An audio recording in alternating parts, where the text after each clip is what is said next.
Today is July 19th, 2013, 1 p.m., and we're sitting with Janet Rinker. Is it Rinker? Yeah, you can call me Jan, really. Oh, Jan. Yeah. Okay. But did I say your last name right? Rinker? Rinker. Okay. Right. Yeah. All right. If you don't mind starting, where are you from with that first? Oh, where am I from? Michigan. You're from Michigan. Okay. So if you don't mind starting with that, and leading up to how you got to Craig, that would be a good introduction. Okay. Let's see. I went to nursery school, so I became a nurse, an RN, and I worked several years in Michigan at hospitals, and a friend and I decided we'd like to come out to Colorado and find a job. Sound familiar? Yeah. And so we did, and we first worked in Denver. We went to Denver, and from there, let's see. Oh, I know. We went back to Michigan. Anyway, we ended up here in Craig. I knew the administrator of the hospital, his wife. I worked with his wife in Denver at the hospital. So we kind of found a job here. Not at the hospital. I worked at the nursing home. They didn't have any openings at the time at the hospital. What year was that about? 1970. Let's see, 75. I should be able to remember that.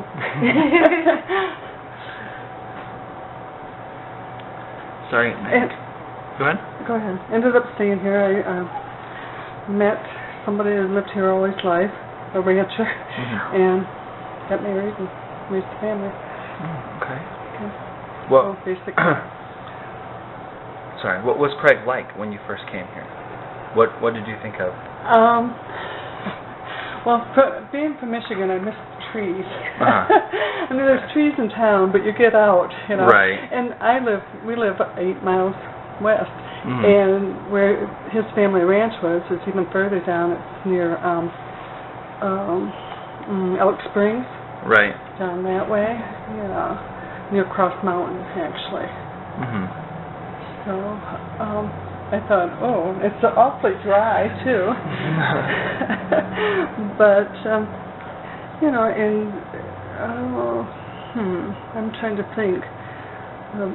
Booms. We've had different booms, and so. Yeah, you came right before the big one. Yeah.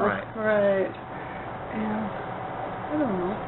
Well, how did the community compare when you came here to what you saw happen in the boom? Oh boy. You came right at the perfect time. Yeah. How did it compare? Well, there are a lot of changes, a lot of different people, but okay. I mean, even yeah, go ahead. Go ahead. Well, if you just want to talk about the changes, that would be perfect. Okay. Actually, after I got married, I didn't work anymore, so I was just a housewife. And I guess, well, changes. My husband worked. I could go there, you know, because he was working. He was working at the sawmill in town, and it kind of had problems. And he worked there for 2 or 3 years.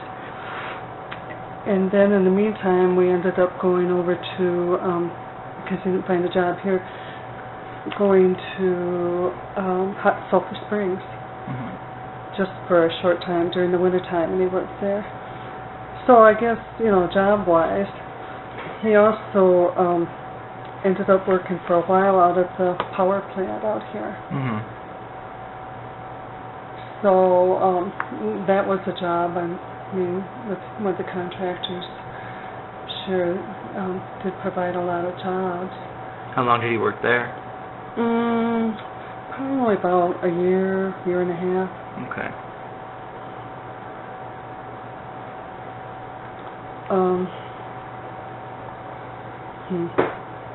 What else? How did the people change? The people change? Well, one way, I guess, we had a lot of people coming in, but then later on, we had a lot of people leaving too, because they went on to other jobs in different states, or went back home. Some of them were just here temporarily and figured on going back to their own home. Right. And, there was a lot of building going on. I'm trying to think which schools were being built.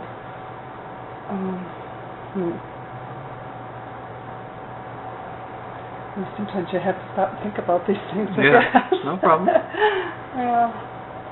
Take your time.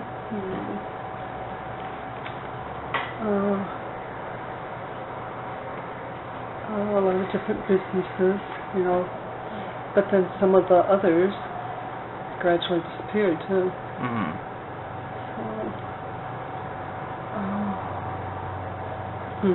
We've been told that Craig kind of became a rough area for a couple years, especially around the downtown. Did you see anything like that? Well, it could be, and maybe I just was kind of unaware.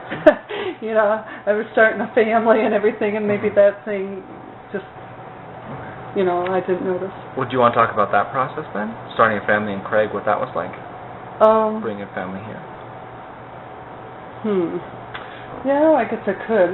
Like I said, we left and went to the other place. We left for my husband to find a job in logging and that type of thing. He also did mechanic work for the loggers. He didn't do the actual logging all the time. But we went over to Yampa, and we were there for 2 years, working there. So when we did come back, in fact, while we were there, my oldest daughter, she started school. She was in kindergarten, first grade there. So when we came back here, then had to get her into school here. And she lives in Ridgeville, west of town. Boy, I don't know. What was that like getting her into school? Was that when it was busy here? There were a lot of people? Yeah, it was. How crowded were the schools? I didn't really notice that, but they did have, more than one elementary school. They did have Sunset, which is right in town, and I think East was here then. I don't know how long East has been around because it's up on the hill.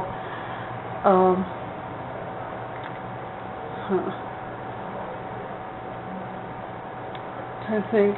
Yeah, it was pretty busy. I know I went in and helped, with the reading programs and things. So I think just having the influx of workers and people that, a lot of people had their kids to get into school. Right.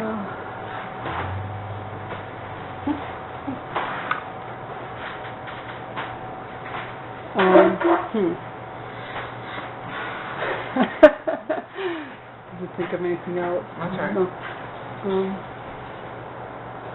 What was it like as they progressed through school?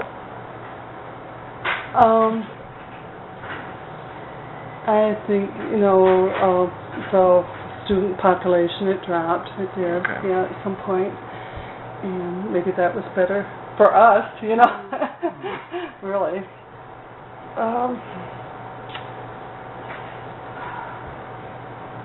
And my son's 3 years younger, so he started kindergarten here.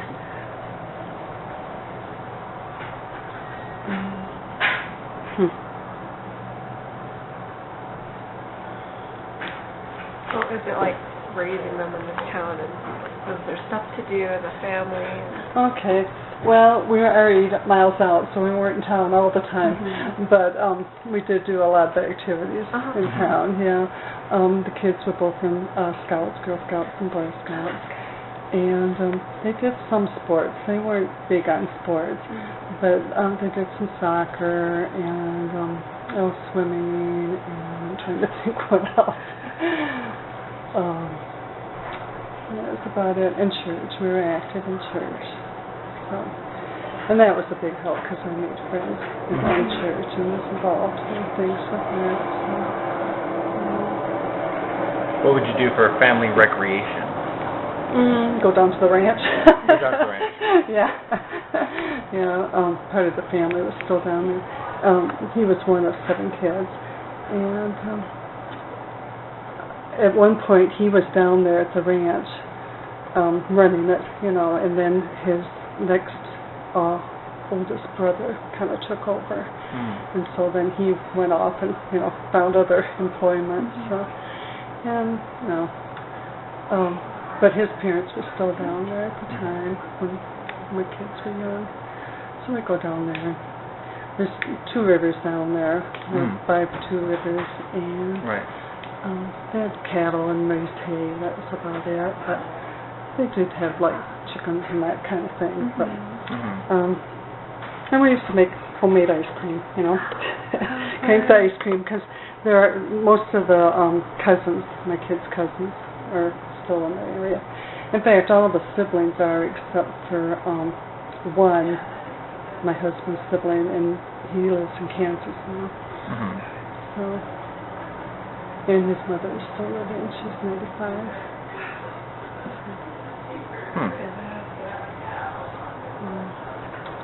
Trying to think out what else we did for entertainment. Any, I mean, we did come to town too, but just not every day, So.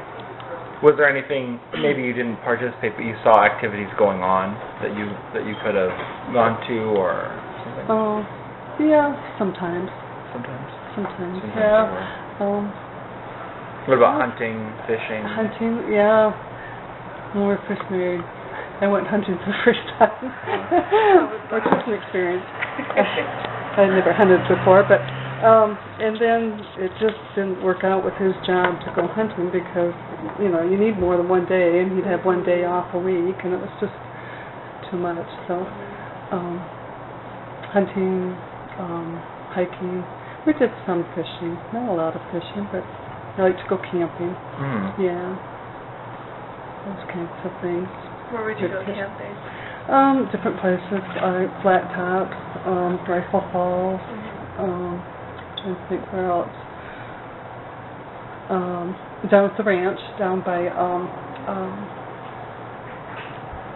I can't even think of that dinosaur. What is down by Cross Mountain? Get Jan to help me out. Can't think of the name of it, but there's a place down there on the river where they put in boats to go down the river, the rafts. Well, whatever it is. It'll come to you after this. Oh, I'm sure it will. All right. How did life change for you at all through the boom or after the boom, with daily activities, things you were doing? Well, like I said, I didn't work again here after I got married, except I did work for the church. It was just a few hours a week, so I didn't make a lot of money. But it's about the only thing I did. Babysat for people, house sat for people. But how did it change? For instance, like grocery shopping, were grocers closing and opening? Did little things like that even change? The stores? No, not that much. No. Same Safeway and City Market, basically. That's what we had. Yeah, I didn't see a lot of change there.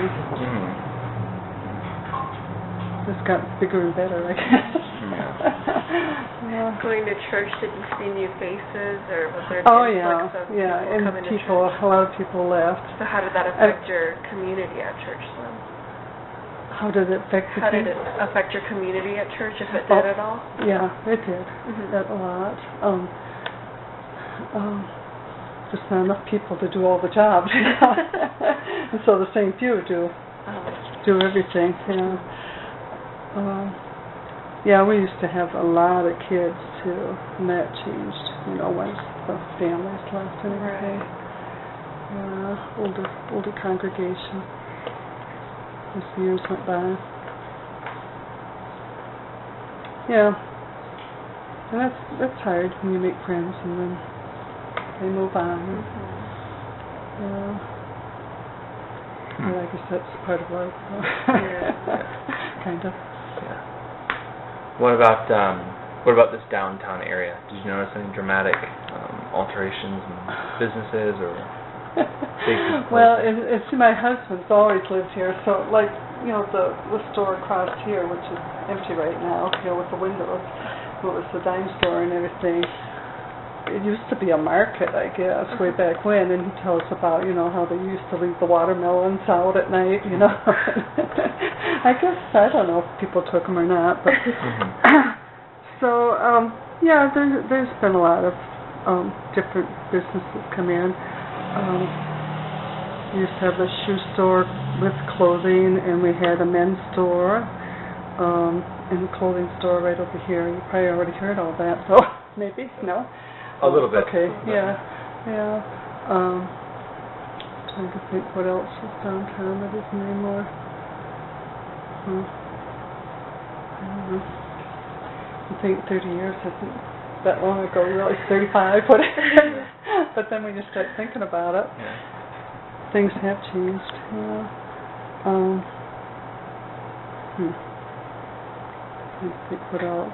Have there been any community issues since you've been here? Like big community issues that everyone's talking about or involved with, or big events? Just talk to Jan. Just talk to Jan. I'm passing the butt, Jan. She's not listening. I know she's in. Maybe she left. Yeah, I think she might. Oh, okay. Yeah. Well, I mean, there's things like the Centennial celebration or Mitt Romney coming. Did you? No, the Mitt Romney thing. Yeah, and I thought of coming to that, and then I thought I probably won't even be able to see him, you know. And so I didn't. Oh, okay. But I talked to people afterwards, you know, and they said, "Yeah, you're right. You couldn't even get, you know, close enough to see him." Yeah. So, Yeah. But anyway, yeah, I would have liked to have done that probably, but I thought better of it. What did you bring with you? Where? What did? Oh, this? Yeah. Oh, this is the history of food bank. Food bank. Yeah. Oh, do you mind telling us about that? That's what I thought I was coming to do. Oh. So you start asking me all these other questions, and I think, I don't know the answers. That's no problem. Yeah. Why would you hear about that? Okay. Well, it's 30 years old this year. The food bank? Yeah. Okay. Did you start it? No.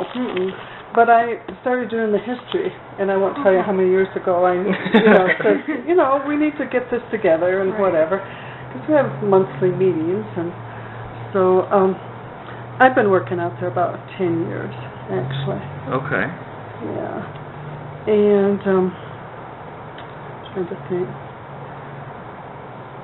We do have a little history that was written down on something when they first formed it.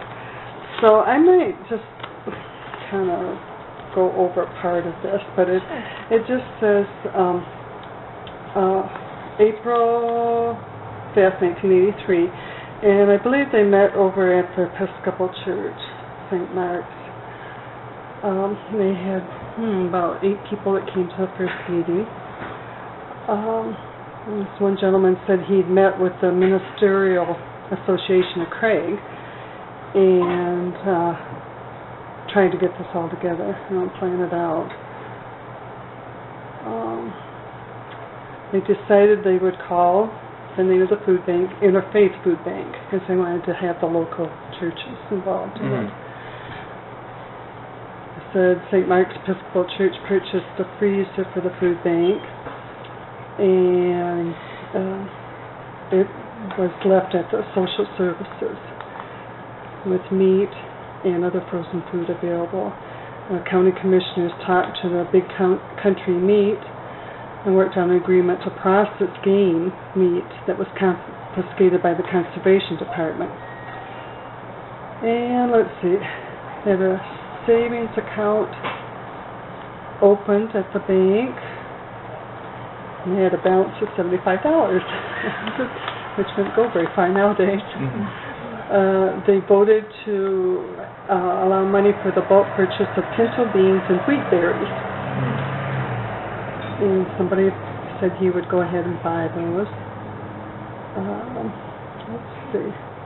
Well, they were going to have recipes and directions for cooking the beans and wheat, which is something people need nowadays too. We found out. Anyway, and then we have a report minutes from their last, or the second meeting, I should say, but that's about the last one we had. Oh, I guess we have 3 here. This was in August, the same year. The other one was April, yeah. So the report from Social Services showed that the request for food through the food bank had tripled since March, with a total of 103 people receiving food in August. Oh, wow. Yeah. It says estimated cost of food given was $1,747.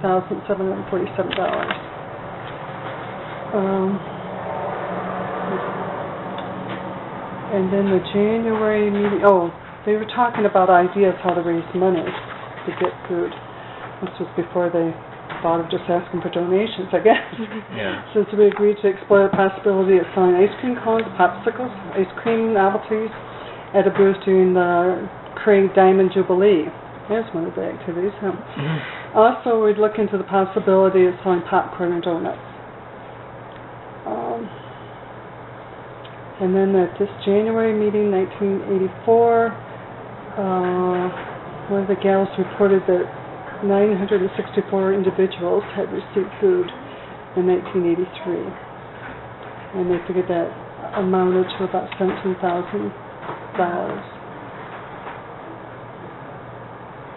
The original plan of the food bank was to provide a 2 or 3 day supply of emergency food. And we still go by that, actually. And they can come 3 times a year to get food. After that, if they still is the need, they haven't found a job or, circumstances, medical expenses or whatever, they can go ahead and appeal to the board. They have to meet with the board and then get it approved, and they can get it, however long they need it, or, as things change. Where's the food bank located, and what area? Okay, it's out by, actually in the Shadow Mountain building where the VFW is, across from the hospital. Okay. And originally they had their food and everything at the annex across from the courthouse. It's Courthouse Annex. Okay. And now it's a dental office or something, I don't know. But it was right there in Victory Way. So, and they've been out there, I don't know, 15 years or something. Right. Which, I guess it's okay. It's not really centrally located. Okay. It's hard sometimes for people to get out there. And it serves primarily Craig? It's really, right now, we are serving Craig, and we also served Hayden. Okay. And that is because, and Hayden has their own food bank in Steamboat, the Rock County Food Bank. But we serve Hayden now. We've only done that for about 2 years because we are part of United Way. Okay. United Way gives us funds. And because quite a few people from Hayden work in Craig, they also are giving to our United Way. I see. And so we think that's only fair. To serve them. Yeah. Right. But anybody in, I shouldn't say just Craig, anybody in the county, Moffat County, which includes Dinosaur and Hamilton and Maybell and I guess that's... Pardon? Is Meeker? No, Meeker is Rio Blanco. Okay. Yeah. So, anyway, yeah, that's what I was prepared to talk about. That's awesome. So you've been there for 10 years, you said? I've been working there about 10 years, yeah. And so how have you seen, the food bank change, or the needs of the people change? Well, it has changed. When I first started working there, we had quite a few people coming in. It was busy. But then it got even busier, and partly Hispanic coming in, and partly, I think, just more people in need. And of course, when the recession or depression or whatever you want to call it hit us, then we were really busy. We really increased.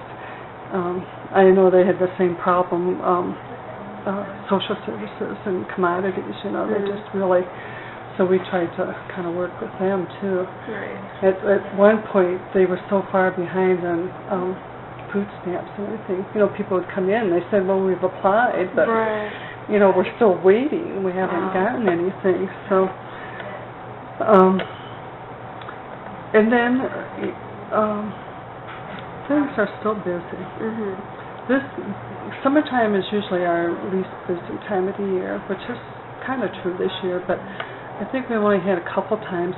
We're open, I should say this, we're open 3 days a week, Okay. just for an hour. Okay. But, and we're kind of busy sometimes for that hour. Yeah. We're just in a little dinky room, Sorry, it's busy. and we've, you know, kind of, sometimes people are standing outside waiting. Right. Because we don't have a whole lot of room in there. But anyway, and as far as who can come and get food, it's, you know, if they have a need, really we only require, we would like an address, a phone number if they have a phone, you know, a social security if they have it, but it's not required. And we do have them fill out a form when they first come, and they have to put down, you know, how many people and ages of the children, if they have children. You know, we have single people come in and older people too. So, I don't know. What's the primary population look like? Is it a younger crowd, older, you know, families? I'm trying to think if that has changed that much, but I think it's more younger, and probably we get quite a few people that are like retired, that are on a fixed income. A lot of those people, I think, just won't come to food bank because that's charity. You know, they don't, you know, they're just not comfortable coming.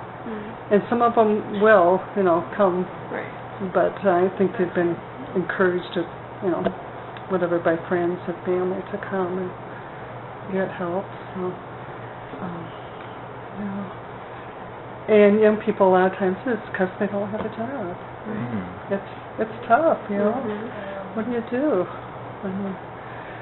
If you got family and friends, but they're not always able to help you either.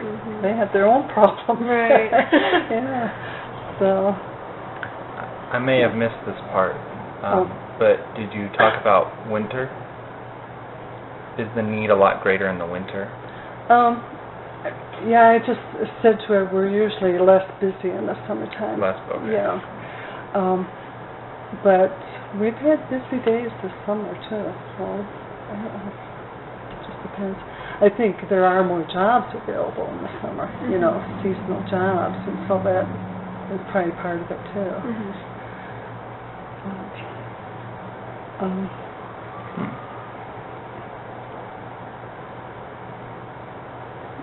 And we do have a wonderful community that is there donating all the time, you know, whether it's money or food or what. I don't know if you've heard about the KRAI holiday drive they have every year. Okay. That started over 10 years ago, I guess. I can't believe it's been that long. But they do it for 2 or 3 days, all day. They start at 6 in the morning, they go till 6 at night. And they do it outside the mall there.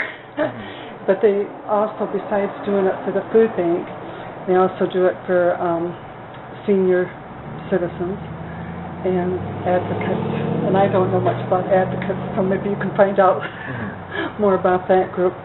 But yeah, they get, you know, pickup trucks full of food and money, and a lot of people just bring the money and say split it 3 ways, you know, divide it up.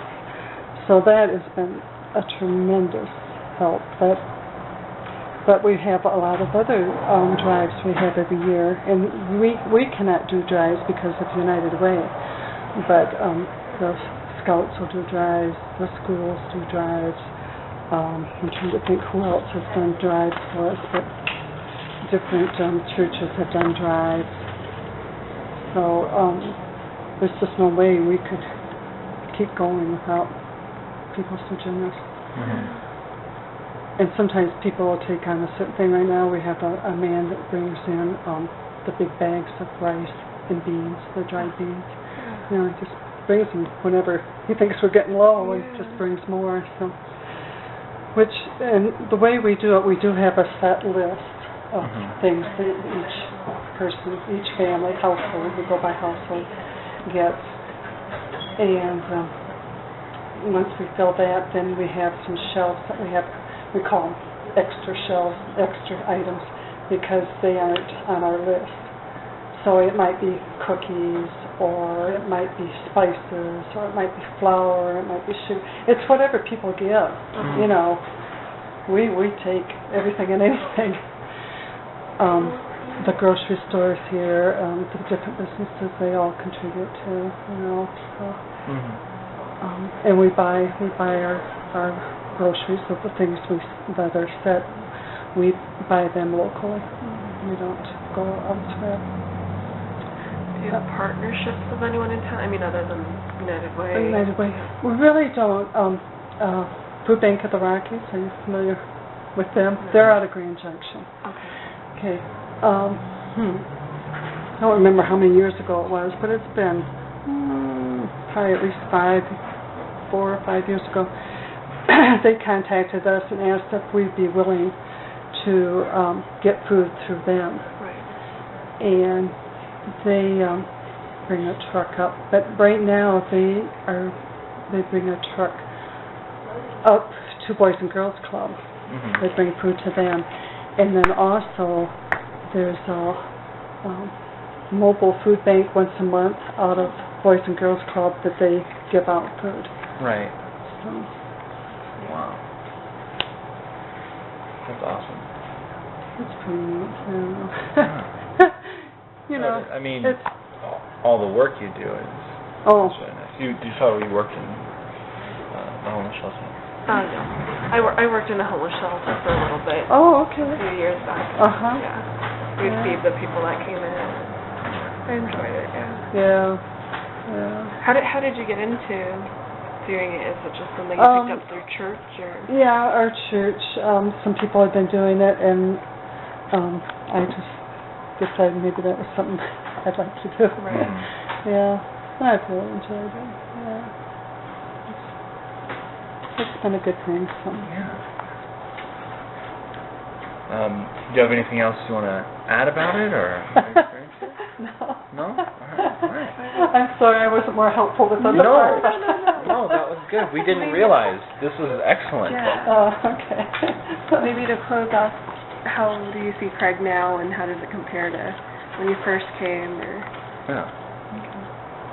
how does? What about it? How do you feel about Craig now, and think about it? Now? Well, it's home now.